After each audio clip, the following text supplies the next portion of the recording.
북쪽 이스라엘 왕과 남쪽 유다 왕국 시대의 말년에 이 요아스 왕에 대한 이야기를 하고 있고, 그 다음에 10절부터 그 뒤에 쭉 넘어가면은 이제 마지막 절까지는 그의 아들 요아스의 아들 아하스 왕에 대해서 요아스 왕에 대해서 이야기를 하고 있습니다. 그런데 이 성경 기록이 보면은 요아스 왕을 이야기하면서 거기 10절부터 유다의 왕 요아스의 제 37년에 요호아스의 아들 요아스가 사마리아에서 이스라엘 왕이 되어 16년간 다스리며, 그런데 13절에 요아스가 그의 조상과 함께 잠에 죽었다는 얘기를 하고 있습니다. 그래서 이제 요아스는 죽었다고 먼저 결론을 딱 지어놓고 그 다음에 14절부터 살았을 때, 요아스가 살았을 때 엘리사를 만나서 이제 하나님의 역사를 경험한 얘기를 이야기하고, 마지막에 가서는 아까 앞에서 이렇게 얘기를 하고 있죠. 3절에 여호와께서 이스라엘에게 노아사 늘 아람 왕 하사엘의 손과 그의 아들 베나다드의 손에 넘기니라. 그래서 이 아람 왕에게 계속 침공을 당하는 사건을 만났을 때에 요아스가 그것을 이제 일부 승리한 이야기를 마무리를 하고 있습니다. 그리고 그 중간에, 자, 요거는 우리 같이 한번 제가 읽을 테니까 보십시다. 20절에 엘리사가 죽으니 그를 장사하였고 해가 바뀌매 모압 도적 떼들이 그 땅에 온지라. 엘리사 선지자가 이제 죽었습니다. 그런데 마침 사람을 장사하는 자들이 그 도적대를 보고 그의 시체를 엘리사의 묘실에 들이던짐에 시체가 엘리사의 뼈에 닿자 곧 회생하여 일어섰더라. 참 기절초풍할 일이죠. 죽은 엘리사의 시체가 들어있는 무덤에다가 죽은 시체를 집어 던지더니 그 시체가 살아난 거예요. 이 사건을 딱 중간에다가 기록을 해놨습니다. 그래서 요아스 왕과 요아스 이 두 왕의 그 악한 행위, 우상을 제거하지 아니하고 또 여로보암의 죄를 따라서 행한 그 악한 행위들을 기록을 해놓고, 그리고 나서 그 한 중앙에다가 엘리사는 죽었지만은 죽은 시체에다가 또 다른 죽은 시체를 던졌더니 살아났더라. 너무 대조적이죠. 이걸 기록을 해놓은 목적이 뭘까? 오늘 살펴보겠습니다. 그런데 우리 하나님은 속성이 참 많으신데, 하나님은 우리가 제일 하나님을 잘 아는 하나님이 어떤 하나님? 하나님은 사랑의 하나님이다. 이렇게 생각하는 하나님은 사랑의 하나님입니다.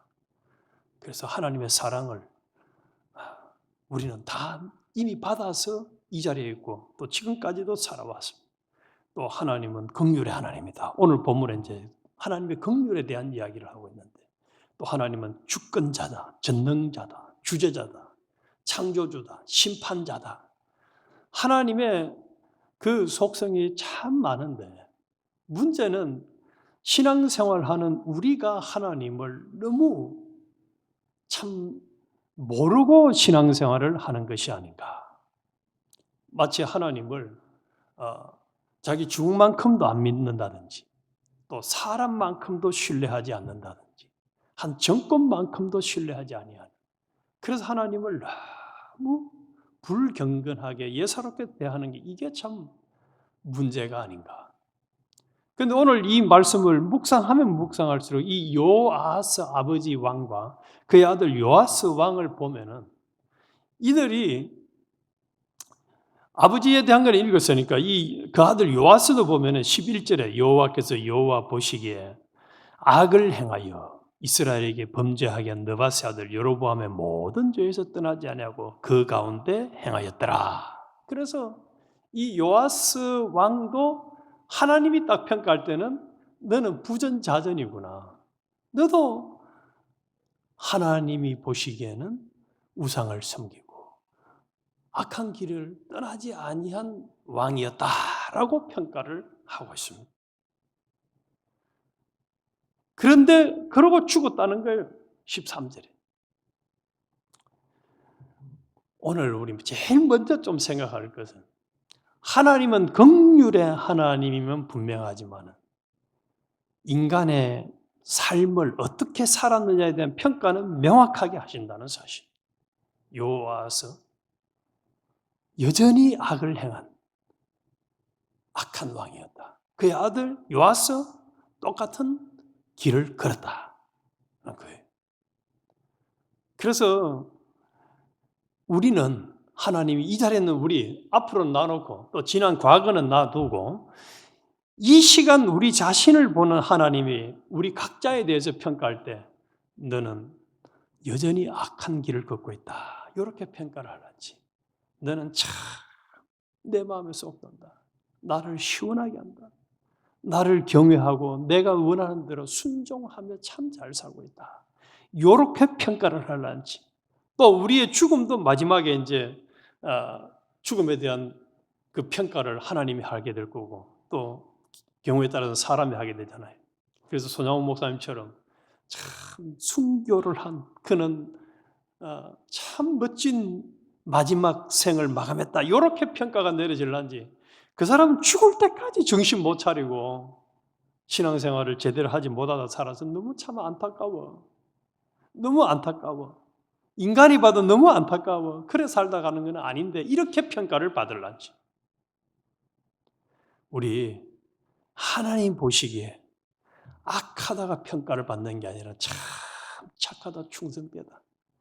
마태복음 25장에 나오는 것처럼 우리가 언제 당신을 그렇게 대접하고 돌봤습니까? 물을 때에 적은 소자 하나에게 한 것인데 내게 한 것이다라고 칭찬받는 이런 사람들이 되어야 되지 않겠습니까?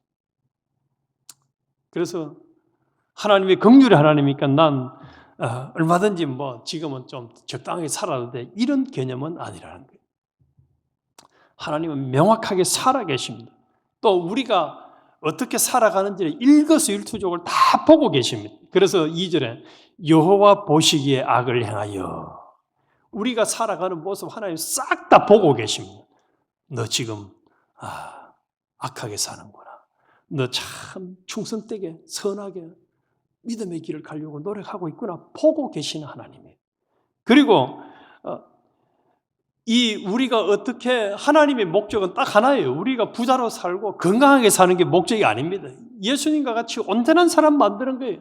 하나님 자신을 꼭 닮은 온전한 사람, 거룩하고 진실하고 충성된 사람 만드는 게 목적이에요. 그래서 그런 사람을 만들기 위해서 때로는 이 요아스 왕에게는 오늘 본문에 보니까 뭘 줍니까? 정신을 안 차리니까 아람 왕을 붙여가지고 계속 내게로 돌아와라. 나를 가까이 해라. 하고 하나님이 징계를 주고 있습니다.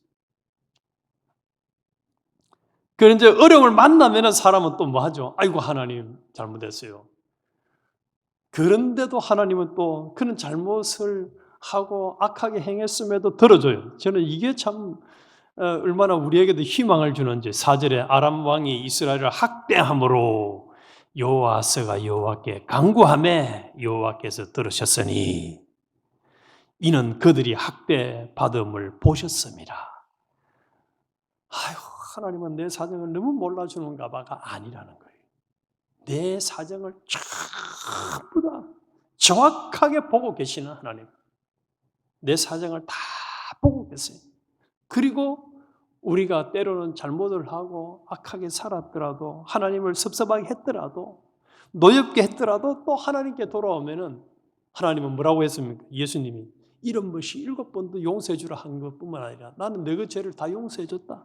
회개하고 돌아오기만 해라. 이사야서는 너희 죄가 주홍같이 붉고 진홍같이 붉을지라도 돌아오면 내가 다시 양털같이 쉬게 해주고 내가 또 용납해 주겠다는 하나님입니다. 그래서 우리는 지금까지는 어떻게 살았더라도 하나님 앞에 돌아가고 다시 하나님께 기도하면 하나님께서 우리의 기도를 들어주신다고 오늘 이 말씀을 통해서 명확히 하고 있는 겁니다. 할렐루야고 아멘이죠. 얼마나 감사한지.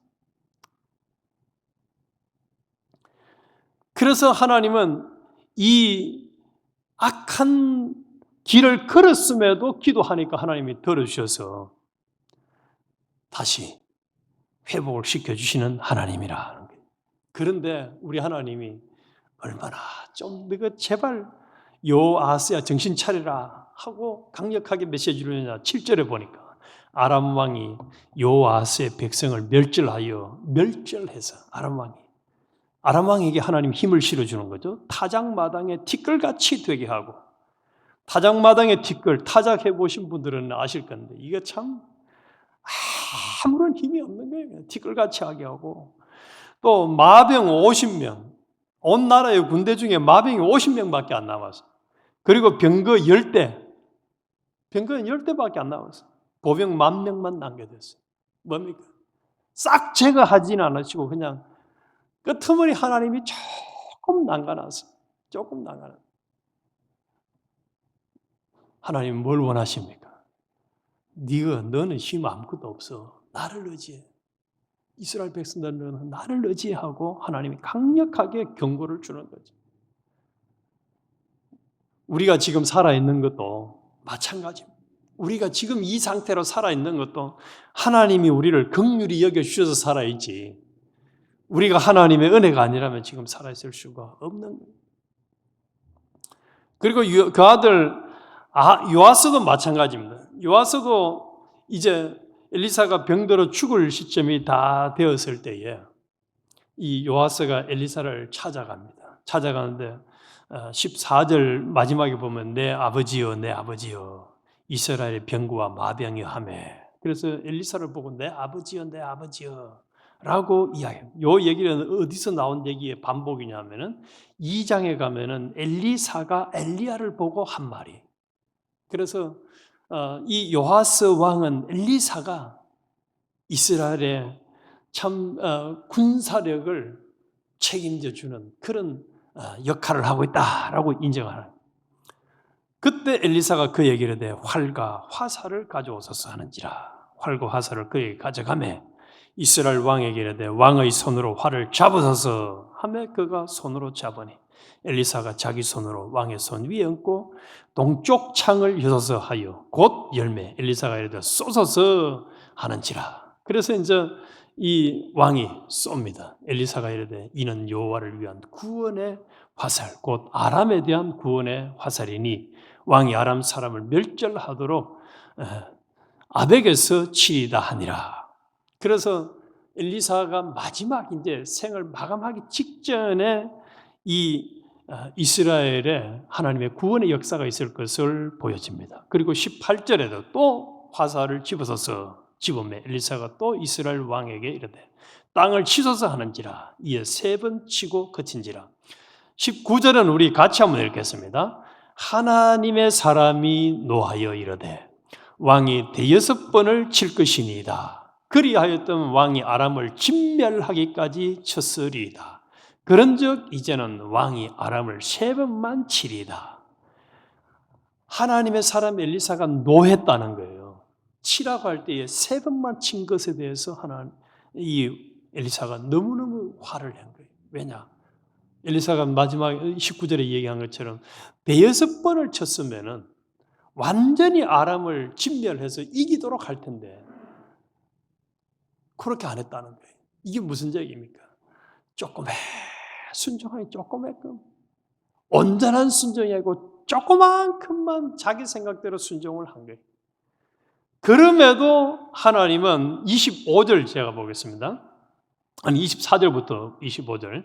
아람의 왕 하사엘이 죽고 그의 아들 베나닷이 대신하여 왕이 되매 요아스의 아들 요아스가 하사엘의 아들 베나닷의 손에서 성읍을 다시 빼앗으니 이 성읍들은 자기 부친 요아스가 전쟁 중에 빼앗겼던 것이라. 요아스가 벤하닷을 3번 쳐서 무찌르고 이스라엘 성읍들을 회복하였더라. 그래서 회복을 조금만 하게.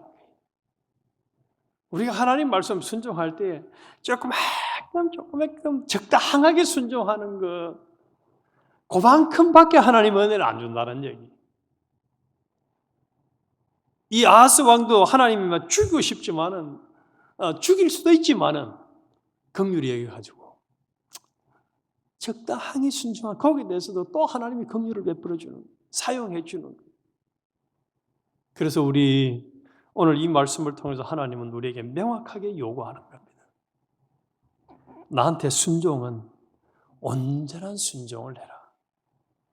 여호와서나 요아스 왕처럼 이렇게 조그만큼 적당한 순종, 또 어려움을 닥치면 아이고 하나님 나를 도와주세요 기도하는 이런 삶을 좀 살지 말고 24시간 나를 경외하고 찾고 내가 원하는 대로 순종하는 삶을 살아서 내가 좀 너를 통해서 마음 놓고 영교회를 통해서 마음 놓고 내가 일 좀 하고 싶다. 이런 메시지가 보여요.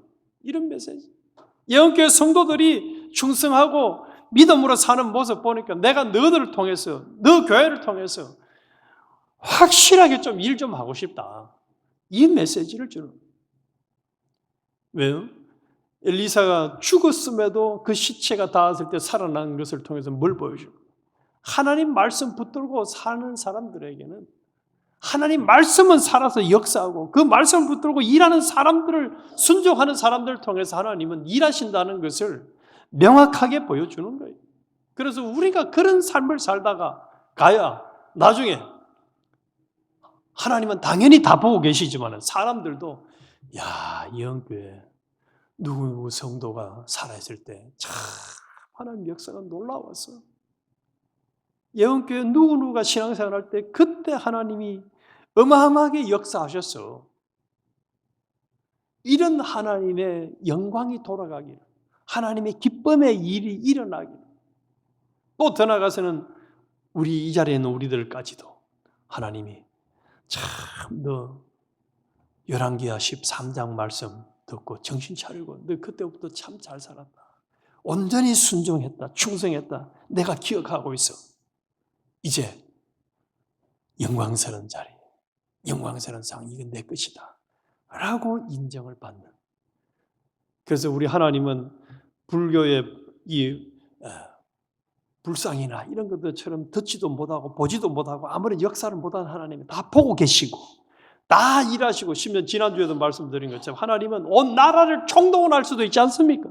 오늘은 아람을 붙이기도 하고 아람이 멸하기도 하고 이게 다 하나님이 하시는 거잖아요. 그래서 역사 전체를 주관하시는 하나님이 우리를 보시고 온 역사를 총동원해서 우리 예언교회 성도와 예언교회를 하나님이 붙들고 일하시고 역사하셔서 참 구원의 역사를 많이 일으키고 많은 사람들을 옳은 대로 돌아오게 해서 하나님께 영광을 돌리는 우리 주인공이 되어야 하겠습니다. 하나님 아버지, 그렇습니다.